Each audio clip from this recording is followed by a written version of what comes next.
Salam Bapak Ibu. Salam. Selamat sore. Sore. Selamat mengikuti ibadah kelompok di rumah Bapak Sudar. Kami juga mengucapkan terima kasih kepada Bapak Sudar yang telah menyiapkan tempat dan meluangkan waktu untuk kita memuji dan memuliakan nama Tuhan. Sebelum Ibu Pendeta Minda memperkenalkan diri dan membawakan firman, marilah terlebih dahulu kita buka kebaktian ini dengan menyanyikan Kidung Jemaat nomor 13 bait pertama. Allah Bapa Tuhan.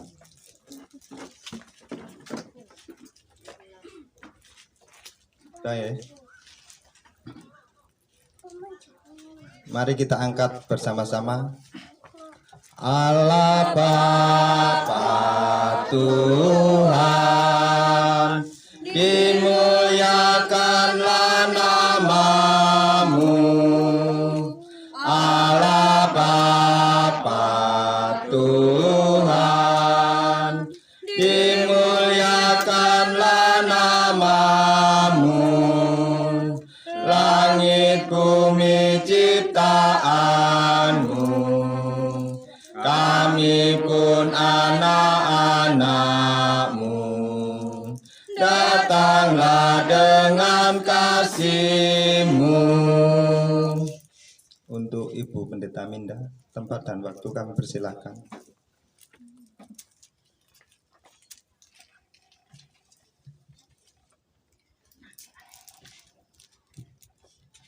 Baik Bapak Ibu, jemaat yang dikasihi oleh Tuhan, jemaat Kertorejo, lingkungan Simon Petrus ya, Petrus Selatan, ya.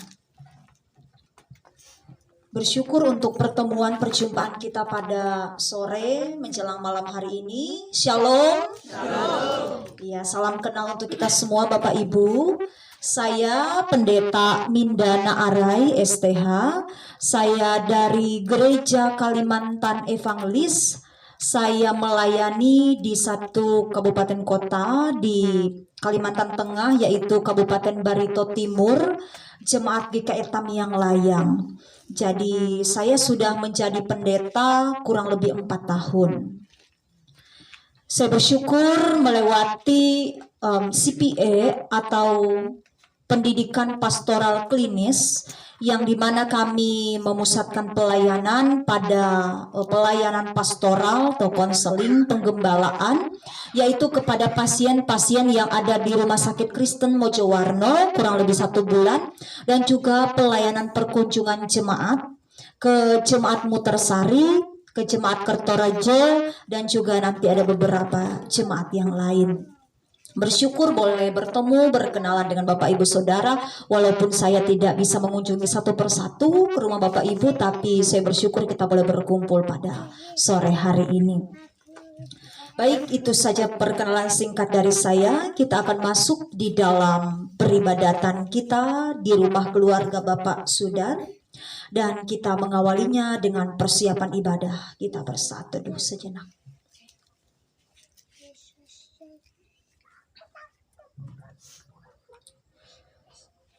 Kita mengawali dengan panggilan ibadah. Ibadah keluarga pada saat ini kita lakukan di dalam nama Allah Bapa, Sang Pencipta, Yesus Kristus, Sang Penyelamat, dan Roh Kudus, Sang Terang Kehidupan. Amin. Kita memuji memuliakan Tuhan, Bapak Ibu Saudara, dari Kidung Jemaat nomor 15. Kidung Jemaat nomor 15 bait yang pertama sampai yang kedua dengan judul Berhimpun Semua. Berhimpun semua menghadap Tuhan, dan pujilah Dia pemurah benar. Berakhirlah segala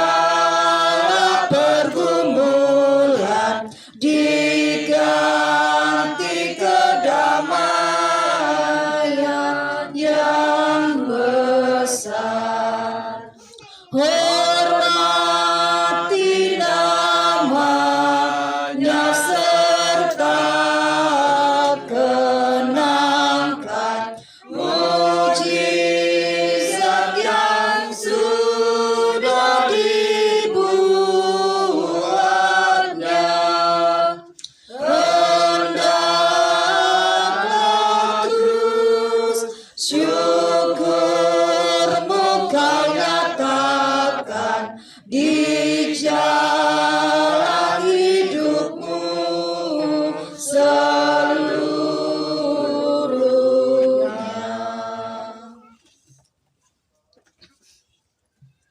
Kita akan bersama-sama masuk di dalam firman Tuhan yang terdapat dalam Kidung Agung pasal 7 ayat 10 sampai pasal 8 ayatnya yang keempat. Kidung Agung pasal 7 ayat 10 sampai pasal 8 ayat 4. Yang saya bacakan dalam terjemahan 2 mungkin agak sedikit berbeda tetapi maknanya sama Bapak Ibu Saudara. Jadi hanya penulisan atau narasinya yang sedikit berbeda dengan beberapa perubahan. Kenikmatan cinta. Milikkulah kekasihku, kepadaku gairahnya tertuju. Mari kekasihku, kita pergi ke padang, bermalam di antara bunga-bunga pacar. Mari kita pergi pagi-pagi ke kebun anggur dan melihat apakah pokok anggur sudah bersemi, apakah sudah mekar bunganya, apakah pohon-pohon delima sudah berbunga. Di sanalah akan kuberikan cintaku kepadamu. Buah dudaim semerbak aromanya, dan dekat pintu kita ada berbagai buah lezat, yang baru maupun yang lama, yang telah kusimpan bagimu, kekasihku. Oh, seandainya engkau saudaraku laki-laki yang menyusup pada buah dada ibuku, akan kucium engkau bila kujumpai di luar. Dan takkan ada orang yang menghina aku. Akan kutuntun engkau dan kubawa ke rumah ibuku, ia yang telah mengajar aku. Akan kuberi engkau minum anggur yang harum, sari buah delimaku. Tangan kirinya ada di bawah kepalaku, tangan kanannya memeluk aku.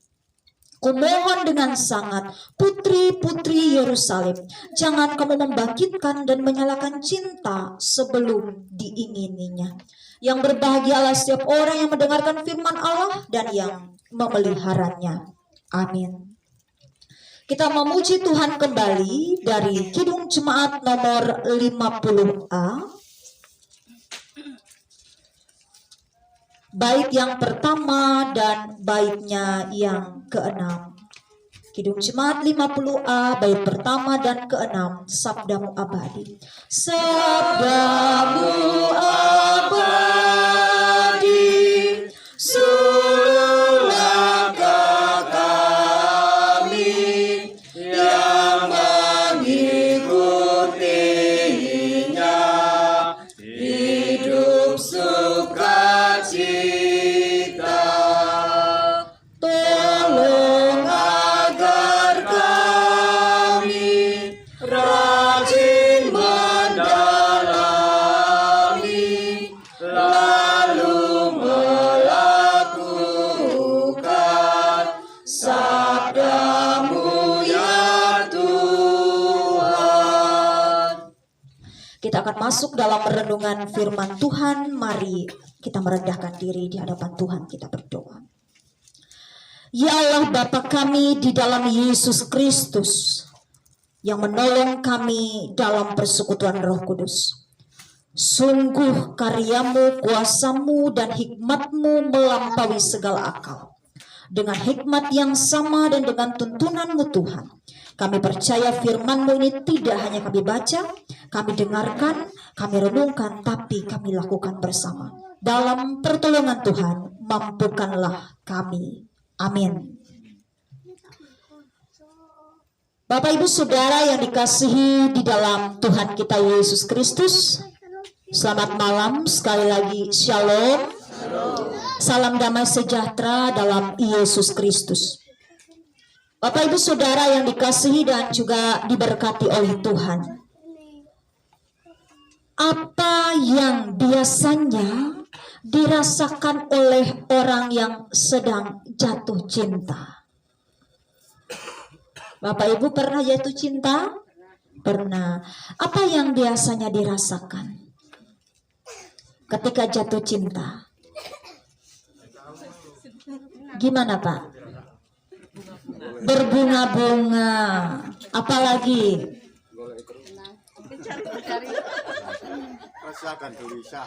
Resah dan gelisah kalau jauh ya. Apalagi kangen ya. Kemudian bagaimana biasanya Bapak Ibu meluapkan rasa cinta? Melewati apa? Bicara? Surat? WA, telepon, kalau zaman sekarang ya. Iya. Dan rasa itu masih sama tidak? Walaupun Bapak Ibu Saudara sudah lama menikah, ya, sudah berumur misalnya, apakah masih ada pada waktu-waktu tertentu cinta itu meluap-luap? Masih? Masih, puji Tuhan. Ya. Ya. Makin tua makin cinta gitu ya, itu yang kita harapkan. Baik, Bapak Ibu Saudara yang dikasihi Tuhan, kitab Kidung Agung ini mungkin terdengar oleh kita syairnya ini erotis, sensual, vulgar, atau orang juga bisa mengatakan oh ini kata-katanya porno. Ya. Ini rasanya itu terlalu terbuka untuk mengatakan bagian-bagian tubuh manusia, bagian tubuh perempuan, ya. Kemudian menceritakan tentang dalam tanda kutip ketika orang melakukan hubungan seksual, ya. Mungkin ketika kita baca untuk apa sih, ya? Kitab Kidung Agung ini menuliskan tulisan yang seperti ini, erotis, vulgar, ya, sensual.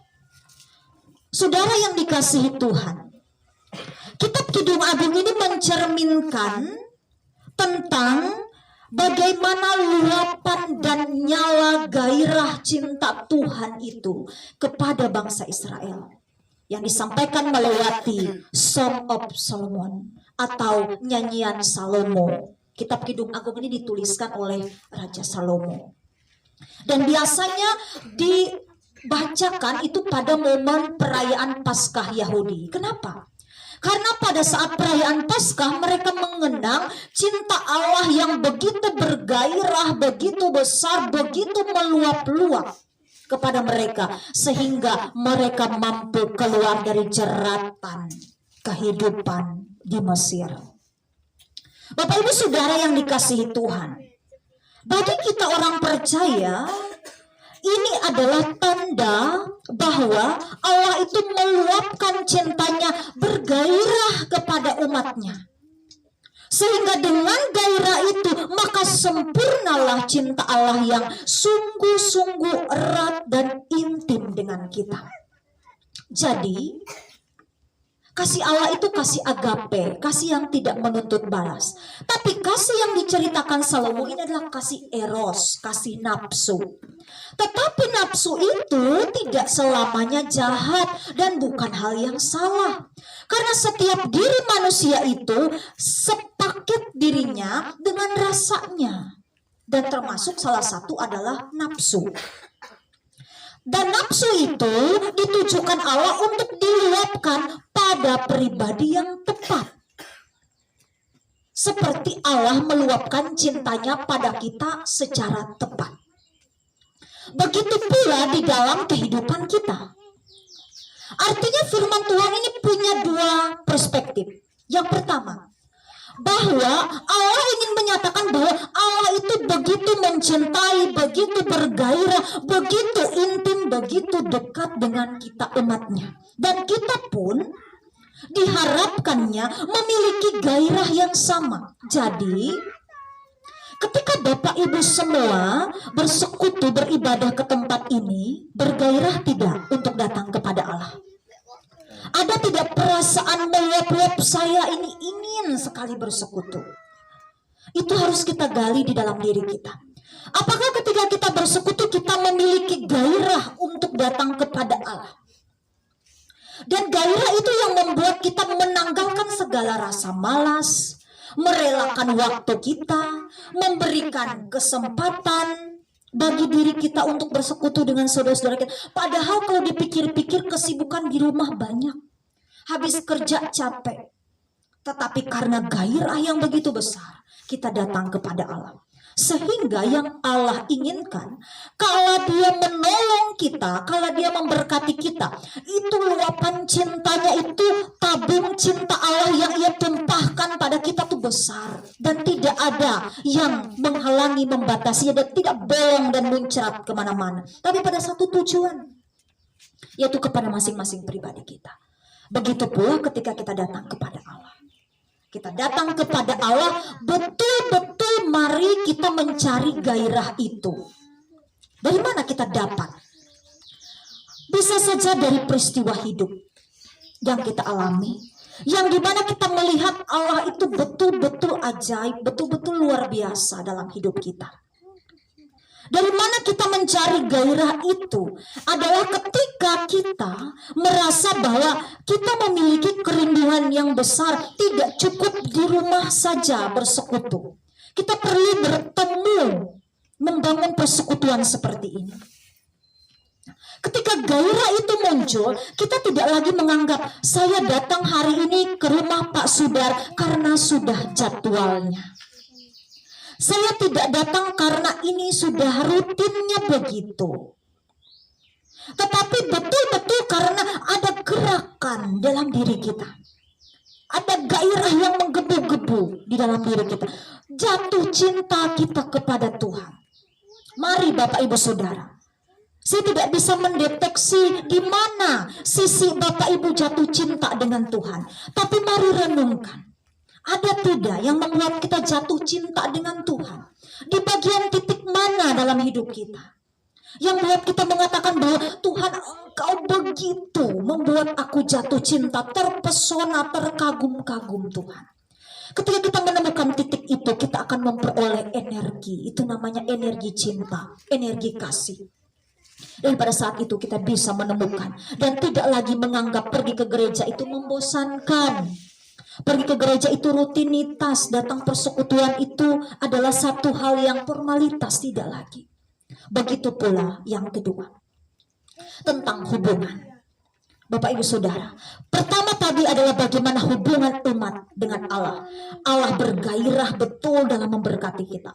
Allah betul-betul dekat dengan kita sehingga dosa kita pun diampuninya sebegitu besarnya dosa kita. Dan begitu pula yang kedua, firman Tuhan ini juga sebenarnya bicara tentang prinsip etis antara kehidupan manusia. Kitab Kidung Agung ini memberikan prinsip-prinsip pengajaran tentang persekutuan antar orang-orang Kristen yang hidup membangun ikatan keintiman. Salah satunya adalah pernikahan. Pengajaran tentang membangun relasi yang kuat. Allah mau mengatakan melewati Salomo bahwa setiap manusia itu memiliki kekuatan dalam dirinya, yaitu kekuatan cinta. Dan kekuatan cinta itulah yang membuat ia memiliki nafsu. Dan nafsu itu tidak salah jika ditempatkan pada tempat yang tepat. Orang yang tepat, yang sesuai dengan kehendak Allah. Karena nafsu adalah anugerah Allah. Akan tetapi jikalau itu disalurkan pada tempat yang salah, pada orang yang salah, pada tempat yang tidak tepat, maka itu bukan lagi anugerah Allah. Bapak Ibu Saudara, ini adalah satu pengikat yang sempurna, bahwa ketika Tuhan menjadikan kita sepaket dalam cintanya yang begitu kuat, Ia membuat manusia bagaimanapun keadaannya bisa jatuh cinta, bisa merasakan cinta. Dan kalau cinta itu dibangun dengan orang yang tepat, dengan cara yang tepat, dan disalurkan dengan cara yang tepat, maka hal itu akan membawa luapan-luapan berkat yang dilambangkan dengan luapan-luapan hasil anggur. Anggur ini melambangkan apa? Melambangkan sukacita, melambangkan cinta yang begitu besar. Mari kita saling mengikat dengan cinta. Dan setiap keluarga yang mengikat dengan cinta akan membuat tabung cintanya penuh. Bapak Ibu Saudara, memang tak selamanya mencintai akan kemudian dibalas dengan dicintai. Tetapi kalau cinta yang kita bangun adalah cinta yang berdasarkan cinta Tuhan, maka kita akan mampu mempraktekkan kepada siapa saja. Dan cinta ini memberi semangat. Di dalam diri kita ini ada namanya hormon, ya, yang diproduksi oleh hipotalamus, yaitu dopamin. Nah, hormon itu yang membuat kita semua bisa meningkat dan menurun di dalam mengekspresikan perasaan. Jikalau hormon kita naik, maka kita jadi senang, jadi sukacita, jadi gembira. Tapi jika hormon dopamin itu turun, maka itu akan membuat kita lesu, lemas, sedih, dan lain sebagainya. Dan itu ada pemicunya. Pemicunya adalah bagaimana kita memberi dan merasakan cinta itu. Dan orang yang cinta Tuhan seperti kita semua akan memahami bahwa mencintai itu membutuhkan pengorbanan. Seperti Tuhan mencintai kita. Dan ketika cinta itu tidak kita dapatkan dari manusia, bukan berarti kita kehilangan cinta. Tapi kita mendapatkan tambahan cinta itu jikalau kita dekat dengan Tuhan. Tuhan akan buat kita bergairah kembali. Sehingga kita tidak fokus lagi untuk dicintai, tapi untuk mencintai. Dan itu membuat kita bisa berbahagia. Bapak Ibu Saudara, cinta itu juga bukan hanya pada pasangan, tapi juga kepada orang-orang yang kita kasihi di sekitar kita. Cinta itu yang akan membuat kita bersemangat. Mari, ayo, memberi diri kita, memuaskan diri kita, menumpahkan cinta kita, jangan terhalang dengan apapun. Karena cinta itu layak untuk diberi, cinta itu layak untuk diterima. Karena cinta adalah anugerah Allah. Jadi kalau Bapak Ibu ingin meluapkan cinta dengan pasangan, dengan istri, dengan suami, walaupun di usia sudah tua, orang sering bilang, kita ini sudah tua, udah nggak main cinta-cintaan. Ya. Kalau memang bahasa cinta kita, bahasa cinta tuh banyak Bapak Ibu. Ada bahasa cinta orang melewati sentuhan. Ada bahasa cinta melewati perhatian sehari-hari, merapikan, kemudian merawat. Ya. Ada juga bahasa cinta melalui kata-kata. Ya, bukan berarti gombal, tetapi memang itulah cara meluapkan cinta. Jadi kalau Bapak Ibu Saudara memiliki misalnya pasangan yang suka mengucapkan kata cinta, jangan dihalang. Jangan katakan bahwa kita ini sudah tua, malu-maluin. Itu bisa saja adalah cara meluapkan cinta. Dan jangan dihalang-halangi. Bapak Ibu Saudara yang dikasihi Tuhan, firman Tuhan ini menerapkan kepada kita prinsip-prinsip cinta Tuhan yang besar. Mari kita yang sudah kehilangan gairah cinta, yang sudah merasakan lemah letih lesu, berarti cinta kita berkurang. Maka mari datang pada Tuhan, minta Tuhan menambah gairah dalam hidup kita ini. Supaya dengan gairah itu kita tidak jadi lesu, jadi lemah, jadi tidak punya kekuatan. Tapi kalau Tuhan memberi kita gairah cinta dalam hidup kita, untuk bisa jadi berkat bagi orang lain, Tuhan pasti akan membuat kita lebih lagi bersuka cita daripada hari ini. Tuhan memberkati kita melalui firman.